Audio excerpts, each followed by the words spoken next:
தத்து குட்டி கதை. டாக்டர் நண்பனின் வார்த்தைகள் ரவிக்கு ஆறுதலாய் இருந்தன. டேய் ரவி, உனக்கோ உன் மனைவி உஷாக்கோ எந்த விதமான உடல் ரீதியான பிரச்சனைகளும் இல்லை. நிச்சயமா உங்களுக்கு குழந்தைகள் பிறக்கும். கவலைப்படாதடா. உஷா கிட்டையும் சொல்லியாச்சு, பலமுறை சொல்லியாச்சு. ஆனா அவதான் வயசாகிக்கிட்டே போகுது. இனி என்னத்த என்று சந்தேகத்தை கிளப்பி உடனடியாக ஒரு குழந்தையை தத்து எடுத்துக்கிடணும்னு நச்சரிக்கிறாடா. அப்புறம் உங்களுக்கு பிறக்கிற குழந்தையை அப்படி பிறந்தா அதையும் வளர்ப்போம். தத்து எடுத்த பிறகாவது பிறக்கட்டுமேங்கிறா. காசுக்கா பஞ்சம்? நம்மளாதான் 2க்கு 4 வளர்க்க முடியுமேங்கிறா. அந்த வசதியை தான் ஆண்டவன் நமக்கு கொடுத்து இருக்கானேங்கிறா. எனக்கு என்ன பண்றதுன்னே தெரியலடா. சாலையோர டீ கடையை தாண்டி காரை நிறுத்தி விட்டு கீழே இறங்கி இருவரும் பேசி கொண்டிருக்க பையன் கொண்டு தந்த டீயை வாங்கி பருகியபடி ரவி தொடர்ந்து சொன்னான். போன மாதம் வரைக்கும் மெல்ல பிறக்கட்டுங்க, நமக்கு என்ன வயசா ஆயிட்டுதுன்னு தான் சொல்லிக்கிட்டு இருந்தா.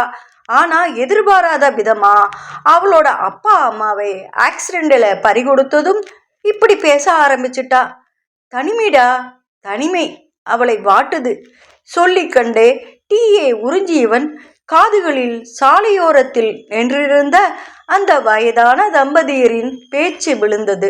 இத பாரு சீதா, இங்கிருந்த நம்ம புள்ள சொல்லாம கொள்ளாம வெளிநாடு போவான்னு நமக்கு தெரியலையே. இருக்கிற காசுல ஆளுக்கு ஒரு டீ தண்ணியை குடிச்சிட்டு ஊர் போய் சேர்ற வழிய பார்ப்போம் வா.